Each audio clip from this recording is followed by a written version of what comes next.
Berikut ini informasi tentang update perkembangan kasus pembunuhan ibu dan anak di Subang.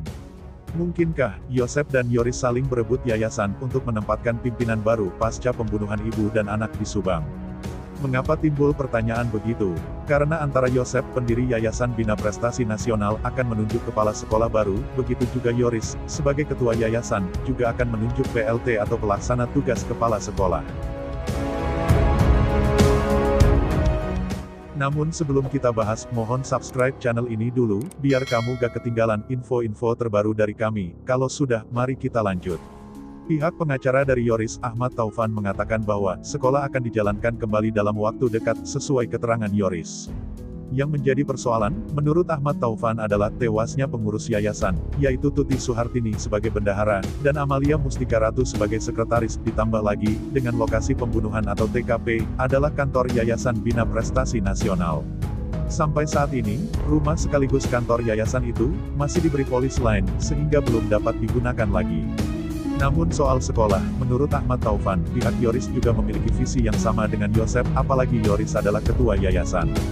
Menurutnya, Yoris sangat bertanggung jawab terhadap jalannya pendidikan di sekolah itu.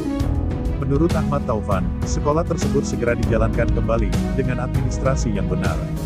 Kami berharap, jangan ada pihak-pihak yang terburu-buru memunculkan opini, apalagi, jika ada niat mengambil alih, atau menguasai yayasan, dengan alasan pendidikan. Kami sudah menyelidiki tujuan sebenarnya, sudah paham, ucap Ahmad Taufan.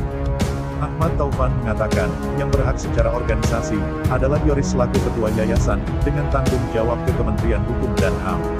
Sedangkan soal pendidikan, tanggung jawab adalah ke Dinas Pendidikan.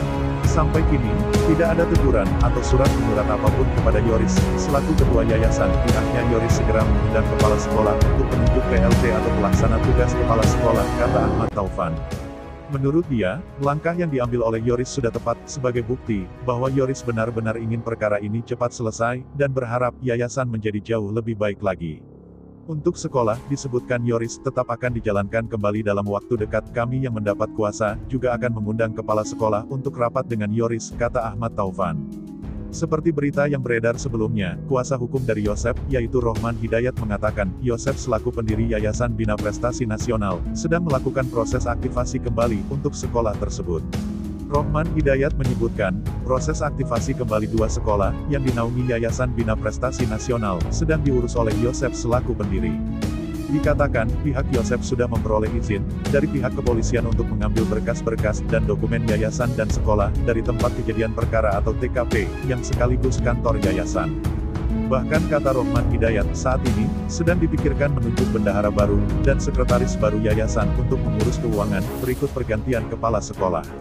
Menurut Rohman Hidayat, langkah yang dilakukan Yosep adalah memikirkan kelangsungan para murid sekolah tersebut, sekaligus kehidupan para pegawainya.